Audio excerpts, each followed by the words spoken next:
Good concept morning, neighbors. Paradigm.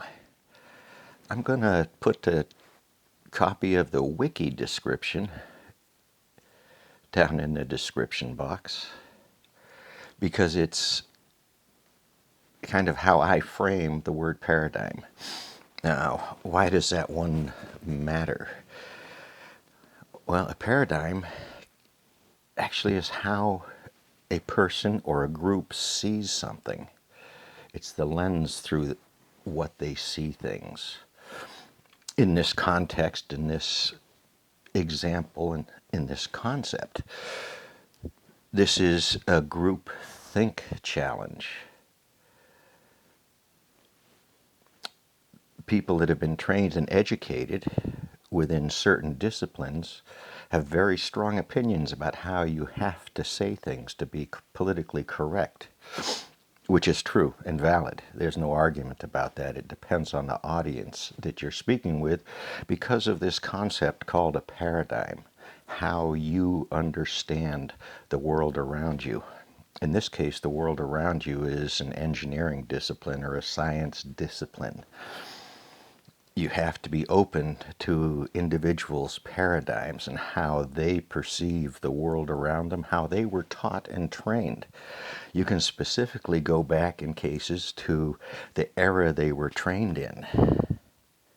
This paradigm, I was introduced to the word in one of those 2-week classes, only this one was pretty intense because we went to sites and reviewed their tooling and equipment designs.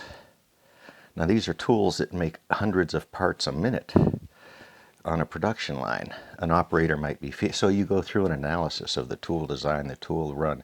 Now you take it back and look, how would you make it different? If I want to retool this, what would I bring in from a manufacturing engineering perspective versus whoever the design house was for that tool had a different concept of manufacturing techniques, so their paradigm was different.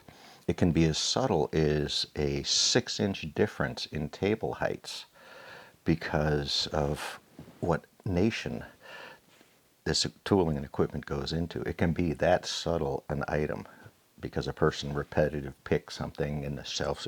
So you go through those things, and when you have that word in your head and you begin looking at large systems, you can begin to pick out the paradigms. And in that, you can pick out the organizations that need to work better together and communicate together. So you have to create process flows because these are huge organizations. These aren't, 5 people talking amongst themselves. This is thousands of people communicating real time to design something that's is being sold today on the market. So you get into these paradigms. These paradigms create towers of knowledge, strong towers, very good in their fields and disciplines.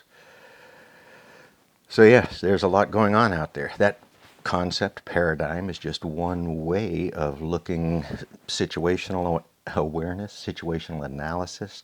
Who are you talking to? How should you talk in this particular audience set? These are considerations that you go through. You go through a consideration when you're walking into a room that is a bunch of IBM programmers and you're talking real-time systems in Fortran. It's not their language.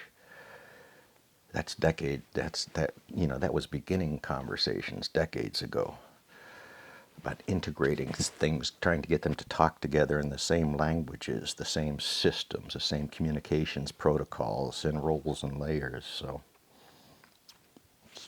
no problem. Pretty easy stuff. So those paradigms, they inform. It's how you were trained and taught. It creates a paradigm. You can see them in a lot of different ways. The word's fascinating if you go look it up, the etymology of the word and such. I picked the wiki definition because it's interesting and it's kind of specific. It's how I would frame the definition of paradigm. But others in other fields would do it differently. Another interesting word to look up is bolus. My perception thought of it is a little bit different than others, so hey, it's what it is. Peace is out. Have some good coffee. Thanks.